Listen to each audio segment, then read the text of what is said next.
Hello दोस्तों, स्वागत है आप लोगों का अपने यूट्यूब चैनल पर। आज के इस वीडियो में हम लोग डिस्कस करेंगे पॉजिटिव वर्ड्स और निगेटिव वर्ड्स। सीटेट के लिए सबसे मोस्ट इंपॉर्टेंट है पॉजिटिव और निगेटिव वर्ड्स। अगर आप लोग इनको पहचान लेंगे तो आसानी से जो पेडागोजी के क्वेश्चंस हैं उनको आप लोग आसानी से कर लेंगे।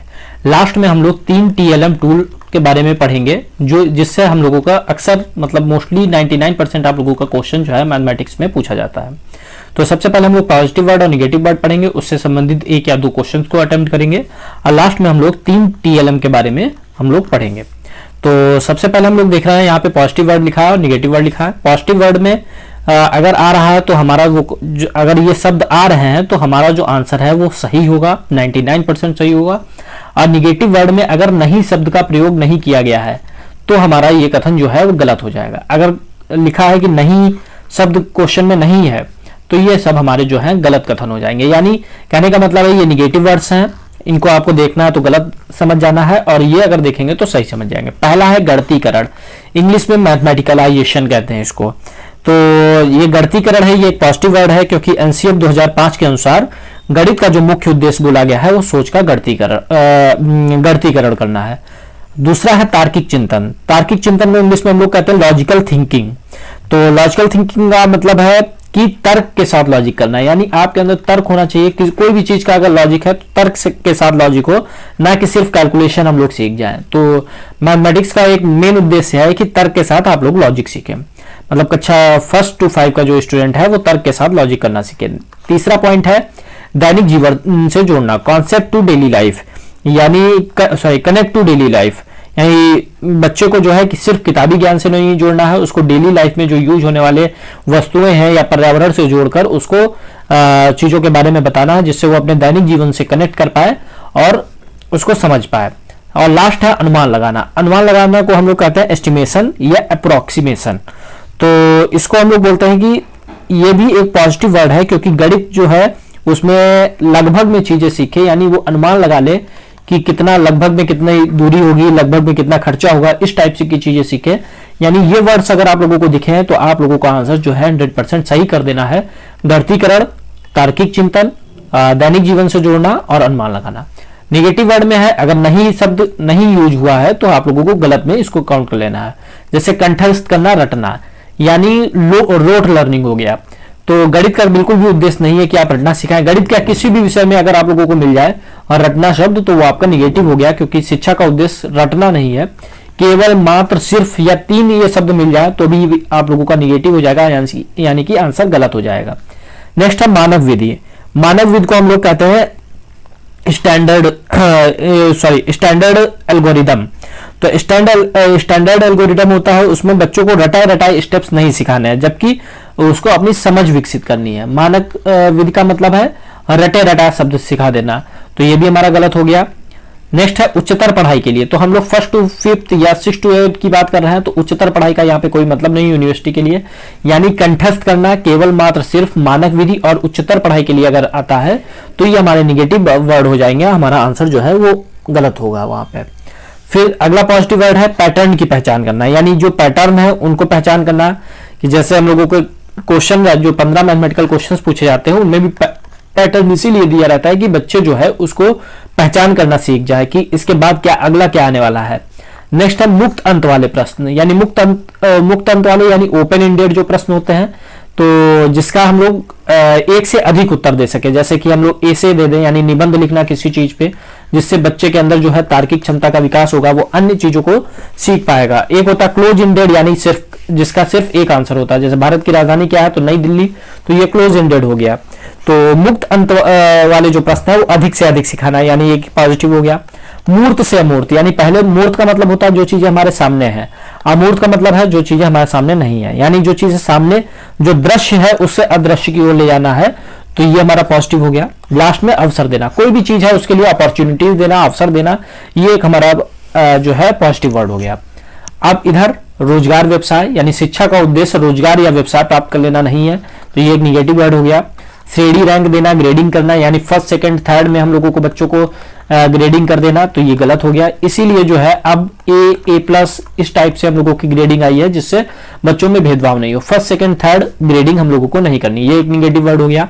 परिभाषाएं सूत्र, यानी केवल डिफिनीशन रटवा देना, तो तो ये भी हमारा निगेटिव हो गया। कठोर अभ्यास यानी बहुत ज्यादा उसके ऊपर बर्डन डाल देना, अधिक से अधिक प्रैक्टिस करवाना, तो ये भी हमारा निगेटिव वर्ड हो गया। यानी जहां पर भी ये निगेटिव वर्ड आ जाएंगे हमारा जो ऑप्शन है वो गलत हो जाएगा, जहां पर ये आ जाएंगे तो हमारा ऑप्शन सही हो जाएगा।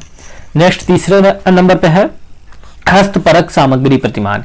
यानी हस्तपरक यानी हाथों के द्वारा जो हम लोग जितनी सामग्री है अब उसे खुद से करने का प्रयास करवाना, यानी बच्चे को खुद से जो चीजें हैं सीखने के लिए खुद से खोजबीन करवाना, खुद से कोई चीजें बनवाना, तो ये हमारा पॉजिटिव आ गया। आगमन विधि, इंडक्टिव विधि, यानी पहले उसको उदाहरण देना है फिर उसको नियम बताना है। पहले उदाहरण देंगे, उदाहरण से नियम की ओर ले जाएंगे। डायरेक्ट हम लोगों को a+b का होल स्क्वायर नहीं सिखा देना है, उसको पहले उदाहरण देना है, उससे रिलेटेड चीजें बतानी है, तब लास्ट में हम लोग नियम की तरफ जाएंगे। तो ये पॉजिटिव हो गया। त्रुटियां अधिगम का हिस्सा, यानी हम लोग को ये मान के चलना है कि बच्चा जो सीख रहा है उसमें त्रुटियां जो है उसका हिस्सा है। ये नहीं करना कि त्रुटियां नहीं हुए, एरर्स जो है उसका हिस्सा है, यानी ये भी पॉजिटिव है। और समावेशी कक्षा, यानी हर तरह का लड़का हो या लड़की हो, चाहे कोई निशक्त बालक हो, सबको हम लोगों को एक साथ लेके पढ़ाना है, यानी समावेशी शिक्षा जहां पर भी आएगी तो ये सब पॉजिटिव हो जाएंगे। नेक्स्ट है निगमन विधि। तो निगमन विधि यानी पहले हम लोग नियम बता दें, देन हम लोग उसके बाद उदाहरण दे, तो ये तो निगेटिव हो गया। पाठ्य पुस्तक केवल टेक्स्ट बुक की चीजें बताए, तो ये भी निगेटिव हो गया। शिक्षक केंद्र यानी टीचर, केवल टीचर अपने हिसाब से बच्चों को पढ़ाए, तो निगेटिव हो गया। जबकि हम लोगों को करना है कि जो बच्चों का नॉलेज है, बच्चों का स्टैंडर्ड है, उसी के हिसाब से हम लोगों को पढ़ाना है। कलम कागज परीक्षा, तो ये भी निगेटिव हो गया। पेपर पेंसिल टेस्ट, क्योंकि केवल पेपर पेंसिल टेस्ट नहीं करना है, उसका सर्वव्यापी जो मूल्यांकन है उसका वो करना है। तो कलम कागज परीक्षा जो है ये भी निगेटिव हो गया। तो इतने हम लोगों के पॉजिटिव और निगेटिव वर्ड थे। जहां पर भी हम लोगों को पॉजिटिव मिल जाएगा तो वहां पे हम लोगों को पॉजिटिव लगा देना। लास्ट है गणितीय संचार, मैथ कम्युनिकेशन, यानी इसको हम लोग पॉजिटिव कहेंगे। गणितीय संचार यानी मैथ्स में जो है कम्युनिकेशन जो है ज्यादा से ज्यादा करवाना। स्थानिक समझ, यानी स्थानिक समझ, ये भी हमारा पॉजिटिव हो गया। अन्वेषण खोजबीन, इसको हम लोग ह्यूरिस्टिक के नाम से भी जानते हैं, ह्यूरिस्टिक में भी आप लोगों को मिल जाएगा। तो ये वर्ड्स जहां पर आ जाएगा वो पॉजिटिव हो जाएगा, क्योंकि खोजबीन यानी बच्चों को खुद से खोजबीन करवाना है और उसको उसी के हिसाब से ज्यादा से ज्यादा चीजें सिखानी है। नेक्स्ट है अनौपचारिक विधियां, अनौपचारिक इनफॉर्मल स्ट्रेटजीज, यानी बच्चों को पता भी नहीं चले और वो बातों बातों में सीख जाए। फॉर्मल होता है कि जो टेक्स्ट बुक है उसी के हिसाब से पढ़ाना। इनफॉर्मल है कि बच्चों को खेल खेल में सिखा देना या किसी कोई हम लोग उनको समूह में कार्य दे दे उस तरीके से सिखाना। तो ये सब हमारे पॉजिटिव होगा। नेक्स्ट निगेटिव में देखेंगे तो शून्य त्रुटि, अगर टीचर बोलेगा 0 त्रुटि होना चाहिए तो ये एक निगेटिव हो गया। व्याख्यान विद लेक्चर मेथड, यानी सिर्फ लेक्चर दे देना, तो ये भी हमारा निगेटिव हो गया। तकनीक शब्दावली, केवल तकनीक शब्दावली का प्रयोग कर देना, जैसे बच्चे को समझ आया नहीं आए उससे मतलब नहीं, तो ये भी हमारा निगेटिव हो गया। पुरस्कार और दंड, तो ये सबसे ज्यादा निगेटिव है। अगर रिवार्ड और पनिशमेंट की बात की जा रही है कि बच्चे पर प्रेशर डाल के उसको पढ़ाया जा रहा है, तो ये भी हमारा नेगेटिव हो गया। यानी उसको पुरस्कार पाने के लिए प्रेरित करें और दंड के लिए गलती होने पर दंड दें, तो ये हमारा निगेटिव हो गया। तो इतना ये हमारे निगेटिव हो गए और ये वाले हमारे पॉजिटिव हो गए। तो इतने जो है हमारे पॉजिटिव और निगेटिव वर्ड थे। जहां पर पॉजिटिव मिल जाएगा वहां पर हम लोग आंसर को सही मानेंगे और जहां निगेटिव मिल जाएगा वहां गलत मानेंगे। बस शर्त है कि क्वेश्चन में नहीं लिखा होना चाहिए, कहीं पर भी नहीं वर्ड नहीं आना चाहिए। अब उसी से रिलेटेड एक सवाल है, एनसीएफ 2005 के अनुसार विद्यालय में गणित शिक्षा का मुख्य उद्देश्य क्या है? तो समस्या का समाधान का कौशल बढ़ाना हो सकता है, फिर बच्चे की सोच का गणितीकरण करना। ये बिल्कुल सही है, क्योंकि अभी हम लोगों ने देखा एनसीएफ 2005 में जो है मेन जो मोटो रहा है वो बच्चे की सोच का गणितीकरण करना है। रोजगार योग्य बनाना, तो ये निगेटिव वर्ड आ गया। उच्च शिक्षा की तैयारी कराना, ये भी निगेटिव आ गया, क्योंकि हम लोग यहाँ पर प्राइमरी और जूनियर की बात कर रहे हैं। नेक्स्ट क्वेश्चन है, एक शिक्षक को गणित की कक्षा में बच्चों को कैसे प्रश्न पूछने चाहिए? बंद अंत वाले तो अभी गलत हो गया। अभी हम लोगों ने बात की जहां पर क्लोज इंडेड आएगा, भारत की राजधानी क्या है, हम लोग बोल देंगे नई दिल्ली, तो कुछ मतलब बच्चा उतना नहीं सीख पाएगा। और मुक्त अंत वाले यानी निबंध लिखने के लिए दे दे, किसी टॉपिक पर लिखने के लिए दे दे 5 लाइन 10 लाइन, तो हर बच्चा अलग अलग लिखेगा और अपने अलग अलग विचार व्यक्त करेगा, यानी यही ऑप्शन सही हो जाएगा। केवल सूत्र आधारित, तो यहाँ पर सूत्र शब्द आ गया, केवल शब्द आ गया, यानी ये गलत हो गया। परिभाषा रटने वाले शब्द आ गया, तो गलत हो गया। बंद अंत वाला आ गया, गलत हो गया। यानी जितना टैग वर्ड है हम लोग उसको देख के आसानी से क्वेश्चन को टैकल कर लेंगे। अब लास्ट में 3 जो मैथ में अक्सर एग्जाम में आती है, 99% पूछा जाता है, अबेकस के बारे में, जियो बोर्ड के बारे में और ग्राफ पेपर के बारे में। तो अबेकस का प्रयोग हमेशा जोड़ घटाव के लिए किया जाता है और स्थानीय मान के लिए किया जाता है, प्लेस वैल्यू सिखाने के लिए। अबेकस पूछा जाए तो हमेशा जोड़ घटाव स्थानीय मान पे लगाना है। जियो बोर्ड में पूछा जाए तो ज्यामिति की आकृतियां, जियो से ही हमें ज्योमेट्री समझ में आ रहा है, यानी ज्यामिति की आकृतियां दिखाने के लिए किया जाता है, सिर्फ 2D 3D नहीं। अगर 3D की बात करेगा तो हमारा आंसर ये जियो बोर्ड गलत हो जाएगा। अगर केवल कहेगा 2D ज्यामिति आकृति दिखाने के लिए तो हमारा आंसर सही होगा।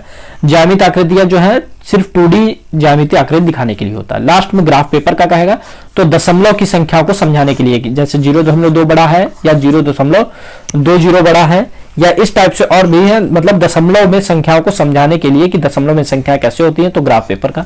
सिंपल सा अबेकस जोड़ घटाना स्थानीय मान, जियोबोर्ड ज्योमेट्री में 2D आकृतियों के लिए और ग्राफ पेपर दशमलव के लिए। तो ये 3 चीजें अक्सर एग्जाम में पूछी जाती है। तो जितना इंपॉर्टेंट था यहाँ पर टाइप वर्ड के बारे में हम लोगों ने और से रिलेटेड 2 क्वेश्चन भी देखे। अगर पॉजिटिव टाइप वर्ड में आएगा तो हमारा आंसर सही होगा, निगेटिव होगा तो हम लोगों को काट देना है, जो हमारा बचेगा वही आंसर हमारा सही हो जाएगा। और अबेकस, जियोबोर्ड और ग्राफ पेपर के बारे में। अगर आप लोगों ने को वीडियो पसंद आया तो वीडियो को लाइक करिए, साथ ही साथ चैनल को सब्सक्राइब करिए। नेक्स्ट वीडियो में हम लोगों को कोई नेक्स्ट टॉपिक को डिस्कस करेंगे। आज के वीडियो में सिर्फ इतना ही, मिलता है नेक्स्ट वीडियो में। Thank you.